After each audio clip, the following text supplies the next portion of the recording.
रोज शाम के वक्त हिना अपनी माँ के साथ बैठी हुई होती है। तभी वो अपने फोन में अपनी माँ को एक लड़की की फोटो दिखाते हुए कहती है, माँ ये देखो, ये लड़की कितनी मॉडर्न एंड टॉल है, ये मेरे भैया के साथ एकदम फिट बैठेगी। तभी उस घर की बड़ी बहू मानसी वहाँ आती है। चलिए माँ जी, हिना दीदी खाना लग गया है। बहू यहाँ तो आ, ये देख हम तेरे देवर के लिए रिश्ता.com की साइट पे लड़की ढूंढ रहे हैं जो कि सुंदर होने के साथ साथ अमीर भी है।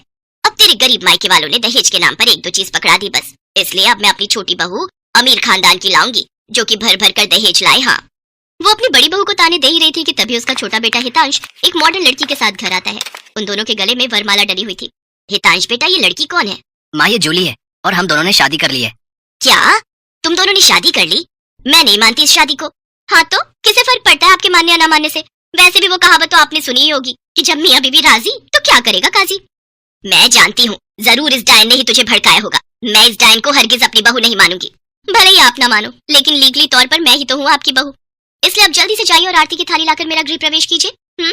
जूली हितांश के साथ अपने कमरे में चली जाती है। हे राम, माँ अपनी इस नई छैल छबीली के तेवर देखे, इसके तो रंग ढंग ही अलग है, बड़ा ही घमंड है इसमें। तू चिंता मत कर बेटी, कल इसका ससुराल में पहला दिन है, तुम देखना अगर मैंने भी इसका घमंड चूर चूर नहीं किया तो। अगले दिन सुबह हितांश के पिता यानी जूली के ससुर अपनी पत्नी से कहते हैं, हमला देखो तो सुबह के 10 बजने को है और ये नई बहू अभी तक अपने कमरे में सोई पड़ी है और आज इसका रसोई में पहला दिन है और ये अभी तक अपने कमरे में है। तुम रुको जी, अभी मैं इसकी खबर लेती हूँ। नई बहू, अरे ओ नई बहू। कुछ देर बाद जूली वहाँ आती है। क्या बात है मम्मी जी, क्यों सुबह सुबह इस घर को मच्छी बाजार बनाकर रखा है? छोटी बहू ये क्या तरीका है अपनी सास से बात करने का? हितांश, हितांश जरा बाहर आना तो। अब क्या हुआ जूली डार्लिंग? तुम चुपचाप से अपने बाप को समझा लो कि वो मुझसे तमीज में रहकर बात किया करे। पिताजी आपने सुना जूली ने क्या कहा? नालायक, इस दिन के लिए पैदा किया है क्या तुझे कि तू अपनी बीवी का जोरू का गुलाम बन जाए? बस आपसे ही सीखा है पिताजी।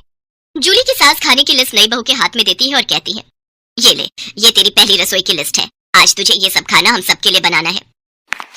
और हाँ, उसके बाद किचन की साफ सफाई भी कर देना। सासू माँ, ना तो मैं खाना बनाऊंगी और ना ही सफाई करूंगी। बहू आई है घर में, कोई काम वाली बाई नहीं जो उसे आते ही काम बता दे। भले ही ससुराल में मेरा पहला दिन हो, लेकिन इस पहले दिन से अब आप लोगों की जिंदगी बदलने वाली है। तो मेरी प्यारी ननद जी, पहले तो आप इस घर की साफ सफाई करोगी और सासू माँ आप बनाएंगी खाना, और वो भी मेरी पसंद का। मैं ये सब नहीं करूंगी, समझी? देवरानी जी, ये सब क्या कह रही हैं आप? हम इस घर की बहू हैं और ससुराल वालों का ख्याल रखना हमारा फर्ज है। जेठानी जी, इन जैसे फर्जी लोगों के लिए काहे का फर्ज? इनके साथ तो यही होना चाहिए।